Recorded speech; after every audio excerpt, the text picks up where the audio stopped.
Vous l'avez connu, ce grand-père, c'est lui qui vous a donné cet amour ou la manière de regarder et de toucher la pierre? Oui, je l'ai connu, il est décédé, j'avais 15 ans.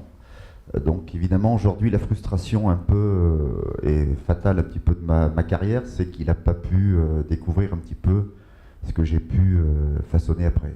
Notamment cette grande et merveilleuse exposition que nous sommes très nombreux à avoir vue au Palais Royal, dans les jardins du Palais Royal à Paris. On reviendra sur cette exposition.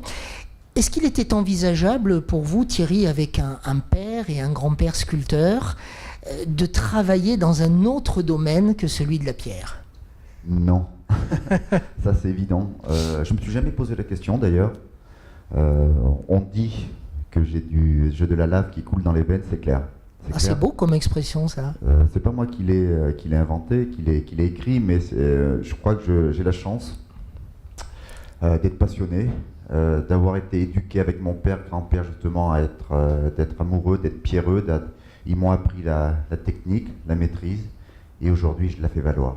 Alors, vous avez une sœur qui a travaillé dans bon nombre d'entreprises, enfin d'autres choses qui n'avaient rien à voir avec la pierre, et qui est revenue vers le domaine de la pierre, elle aussi. Donc c'est vraiment dans la famille Courtadon, ça?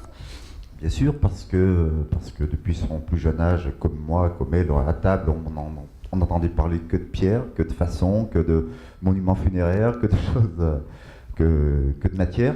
Donc évidemment, elle est pas objective avec le matériau, elle n'est pas objective avec moi, et c'est aussi une passionnée, donc quand elle travaille la communication, elle sait de quoi elle parle.